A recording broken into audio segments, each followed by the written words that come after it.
મિત્રો, હોમ લોનને લઈને આપણી અંદર 3 મોટી દંતકથાઓ હોય છે કે જે આપણને આગળ જતાં ક્યારેક ફાઇનાન્શિયલી પ્રોબ્લેમ પણ કરાવી શકે છે મિત્રો.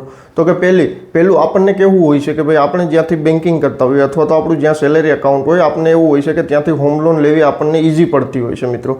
પણ તેવું નથી હોતું મિત્રો, કેમ કે બધી બેંકના ઇન્ટરેસ્ટ રેટ અલગ અલગ હોય છે, બધી બેંકના પ્રોસેસિંગ ફી અલગ અલગ હોય છે, બધી બેંકની ટર્મ્સ એન્ડ કન્ડિશન અલગ અલગ હોય છે મિત્રો. એથી 5 જગ્યાએ ઇન્ક્વાયરી કરવી જોઈએ જેથી કરીને આપણને બીજે ક્યાંક બેનિફિટ પણ થઈ શકતો હોય છે મિત્રો.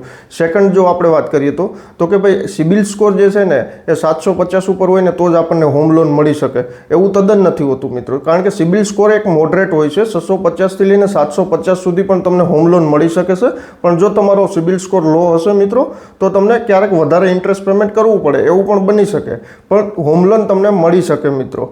અને જો થર્ડ આપણે વાત કરીએ કે ભાઈ આપણી એક લોન ચાલુ હોય ને તો આપણને બીજી લોન ન મળી શકે એવું તદ્દન નથી હોતું મિત્રો. જો આરબીઆઈની ગાઈડલાઇન છે અને એના ઈએમઆઈ એનએમઆઈ રેશિયોની અંદર તમે બેઠતા હોય, મતલબ કે તમારી જે ઇન્કમ છે અને તમે જે ઈએમઆઈ ભરો છો તે રેશિયોની અંદર જો તમે બેઠતા હોય તો તમને સેકન્ડ હોમ લોન પણ મળી શકે અને બીજી લોન પણ મળી શકે છે મિત્રો. તો આ એક દંતકથાઓ છે, આ હકીકત નથી મિત્રો.